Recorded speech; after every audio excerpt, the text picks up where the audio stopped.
Saint মার্টিনে পর্যটক সীমিতকরণের পথে হাঁটল সরকার। নভেম্বরে দ্বীপটিতে ভ্রমণ করা গেলেও থাকা যাবে না রাতে। ডিসেম্বর জানুয়ারিতে প্রতি রাতে থাকতে পারবেন সর্বোচ্চ ২,০০০ পর্যটক।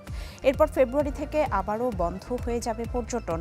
সন্ধ্যায় উপদেষ্টা পরিষদের বৈঠকে এসব সিদ্ধান্ত নেওয়া হয়।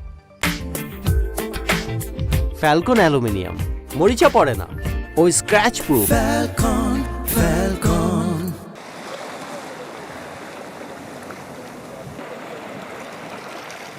দেশের একমাত্র প্রবাল দ্বীপ সর্বদক্ষিণের সেন্ট মার্টিন। জীববৈচিত্র্য তো বটেই, এর অপূর্ব প্রাকৃতিক সৌন্দর্যের টানে প্রতি বছর লাখো পর্যটকের সমাগম হয় দ্বীপটিতে। পর্যটকদের অবারিত যাতায়াতের ফলে এর জীববৈচিত্র্য হুমকিতে পড়ায় 1999 সালে সেন্ট মার্টিনকে প্রতিবেশগত সংকটাপন্ন এলাকা ঘোষণা দেওয়া হয়। এরপর বিভিন্ন সময় দাবি ওঠে এই দ্বীপে পর্যটন সীমিত করার। সেন্ট মার্টিনে ঢুকতে পারবেন না একদিনে। অবশেষে সে পথে হাঁটল সরকার। উপদেষ্টা পরিষদের সভা শেষে প্রধান উপদেষ্টার প্রেস উইং জানায়, নভেম্বর থেকে ফেব্রুয়ারি পর্যন্ত নিয়ন্ত্রিত থাকবে পর্যটকদের যাতায়াত।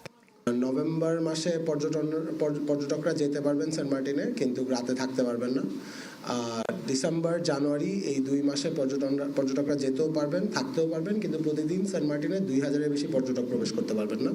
এবং ফেব্রুয়ারিতে পর্যটকরা যেতে পারবেন না, সেন্ট মার্টিন পরিষ্কার করা হবে সেই কারণে। ডিসেম্বর জানুয়ারিতে কোন প্রক্রিয়ায় 2,000 পর্যটক নির্দিষ্ট করা হবে সে বিষয়ে পরে সিদ্ধান্ত নেওয়া হবে বলে জানানো হয়। জানেন যে যখন প্রতি পর্যটকরা যাবে ওভাবে নাম্বার করা হবে যে কোন শিপে কতজন যাত্রী করতে পারে। এখনো পর্যন্ত পুরোপুরি ডিরেক্ট সিদ্ধান্ত হয়নি, বাট খুব সম্ভবত যৌথভাবে এটা নিয়ন্ত্রণ করা হবে। এছাড়া সেন্ট মার্টিন দ্বীপে সব ধরনের সিঙ্গেল ইউজ প্লাস্টিক বন্ধেরও সিদ্ধান্ত নেওয়া হয়। সাদবিন শফিক, চ্যানেল 24, ঢাকা।